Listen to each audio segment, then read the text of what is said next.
Hello दोस्तों, आज हम ब्रह्मांड के रहस्य को समझने की दिशा में एक कदम आगे बढ़ाएंगे और ये जानने की कोशिश करेंगे कि इस ब्रह्मांड का किनारा कहाँ है। Where is the edge of the universe. जहाँ तक हम बता सकते हैं, यूनिवर्स का कोई किनारा नहीं है। स्पेस सभी दिशाओं में असीम रूप से फैला हुआ है और इसके अलावा आकाशगंगाएं इस इनफाइनाइट यूनिवर्स में पूरे स्पेस को भरती हैं। यह निष्कर्ष तार्किक रूप से दो अवलोकनों के संयोजन से पहुंचा है। पहला, यूनिवर्स का वह हिस्सा जिसे हम देख सकते हैं कॉस्मिक स्केल पर एक समान और फ्लैट है। ब्रह्मांड की एक रूपता का अर्थ है कि आकाशगंगा समूह कॉस्मिक स्केल पर कमोबेश समान रूप से फैले हुए हैं। यूनिवर्स के फ्लैट होने का अर्थ है कि स्पेस टाइम की ज्योमेट्री कॉस्मिक स्केल पर घुमावदार या विकृत नहीं है। इसका मतलब यह है कि यूनिवर्स चारों ओर लपेटा हुआ नहीं है और इसलिए यह एक गोले की सतह की तरह खुद से जुड़ता नहीं है, जो एक परिमित ब्रह्मांड अर्थात फाइनाइट यूनिवर्स की ओर ले जाएगा। यूनिवर्स का फ्लैट होना वास्तव में यूनिवर्स की एक रूपता का परिणाम है, परंतु मास के कॉन्सेंट्रेटेड कलेक्शन के कारण स्पेस टाइम कर्व्ड हो जाता है।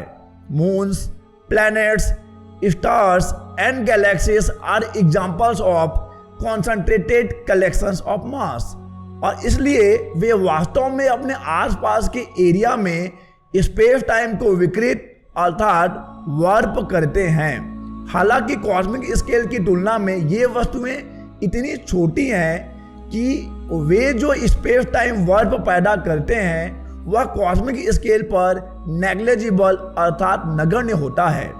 दूसरा ऑब्जर्वेशन यह है कि the corner of our universe is not special और डिफरेंट। चूंकि यूनिवर्स का वह भाग जिसे हम देख सकते हैं वह फ्लैट है और एक समान है, और चूंकि यूनिवर्स का कॉर्नर कुछ स्पेशल और अलग नहीं है, यूनिवर्स के सभी भाग फ्लैट और एक समान होने चाहिए। यूनिवर्स के फ्लैट और समान रूप से हर जगह होने का एकमात्र तरीका यह है कि यूनिवर्स अनंत हो अर्थात इनफाइनाइट हो और उसका कोई किनारा न हो। यह निष्कर्ष हमारे छोटे ह्यूमन माइंड के लिए समझना कठिन है, लेकिन वैज्ञानिक अवलोकनों के अनुसार यह सबसे तार्किक निष्कर्ष है। यदि आपने एक स्पेसशिप को हमेशा के लिए अंतरिक्ष में एक सीधी रेखा में उड़ाया तो आप कभी भी किसी दीवार, किसी बाउंड्री या किसी किनारे पर नहीं पहुंचेंगे। इस बात की संभावना भी बहुत कम है कि आप यूनिवर्स के एक ऐसे क्षेत्र तक पहुंचें जहां गैलेक्सीज के ग्रुप्स ना हो। लेकिन अगर यूनिवर्स बिग बैंग से बना था तो यूनिवर्स का कोई किनारा कैसे नहीं हो सकता है। यदि यूनिवर्स फाइनाइट साइज के रूप में शुरू हुआ तो क्या यह अभी भी फाइनाइट नहीं होना चाहिए? तो इसका उत्तर यह है कि ब्रह्मांड की शुरुआत आकार में सीमित नहीं हुई थी। बिग बैंग किसी टेबल पर रखे बम की तरह नहीं था जो फटकर कमरे को मलबे से भरने के लिए फैल रहा हो। ब्रह्मांड में बिग बैंग एक बिंदु पर नहीं हुआ था, यह ब्रह्मांड में हर जगह एक ही बार में हुआ। इस कारण से बिग बैंग के अवशेष कॉस्मिक माइक्रोवेव बैकग्राउंड रेडिएशन अंतरिक्ष में हर जगह मौजूद हैं। आज भी हम ब्रह्मांड के किसी कोने को देखते हैं तो हमें कॉस्मिक माइक्रोवेव बैकग्राउंड रेडिएशन देखने को मिल जाता है।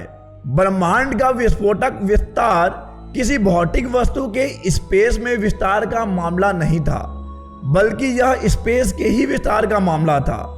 ब्रह्मांड एक असीम रूप से बड़ी वस्तु के रूप में शुरू हुआ और एक और भी बड़ी असीम रूप से बड़ी वस्तु के रूप में विकसित हुआ है।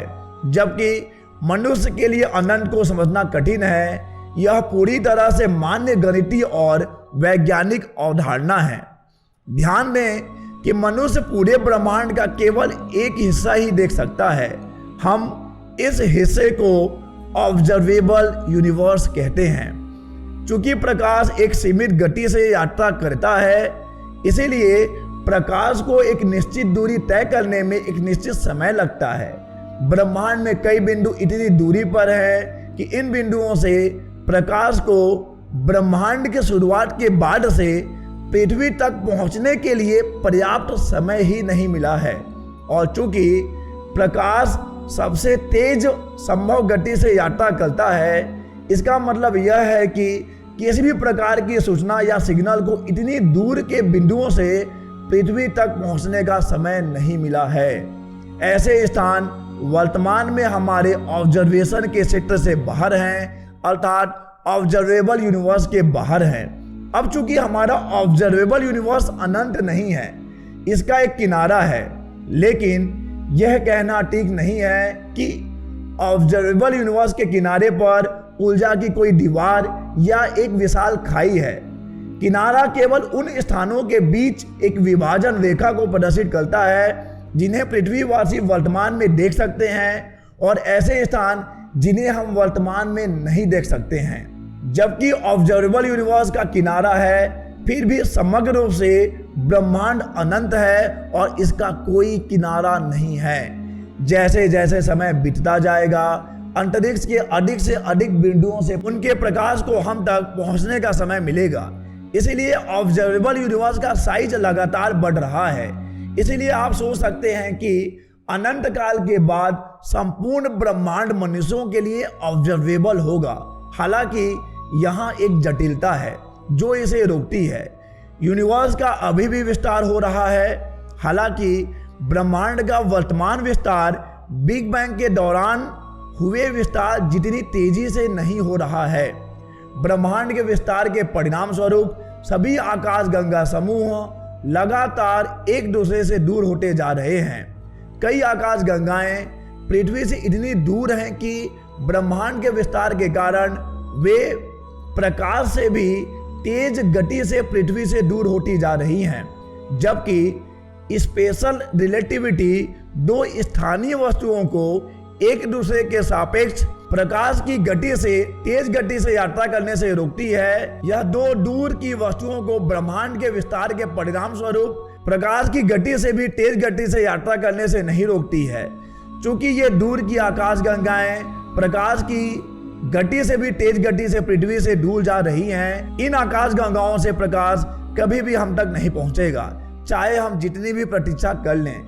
इसलिए ये आकाशगंगाएं हमेशा हमारे ऑब्जर्वेबल यूनिवर्स से बाहर रहेंगी। इसे कहने का एक दूसरा तरीका यह है कि ऑब्जर्वेबल यूनिवर्स का साइज तो बढ़ रहा है, साथ ही वास्तविक ब्रह्मांड का आकार भी बढ़ रहा है। अब चूंकि ऑब्जर्वेबल यूनिवर्स का विस्तार यूनिवर्स के विस्तार से धीमी गति से हो रहा है, इसीलिए कई आकाशगंगाएं हमारे ऑब्जर्वेशन से परे हैं। इस ऑब्जर्वेशनल लिमिटेशन की वजह से फिलहाल अभी हम यही कहेंगे कि ब्रह्मांड का कोई किनारा नहीं है। Universe has no edge. इस वीडियो में बस इतना ही। आई होप कि इस वीडियो से आपकी ब्रह्मांड की समझ थोड़ी साफ हुई होगी। ऐसे ही सवालों के जवाब के लिए और ब्रह्मांड के रहस्यों को जानने के लिए हमारे चैनल को सब्सक्राइब करें और इंस्टाग्राम पे फॉलो करें। हम मिलेंगे अपने नेक्स्ट वीडियो में नए सवाल और उसके मजेदार जवाब के साथ। तब तक के लिए धन्यवाद।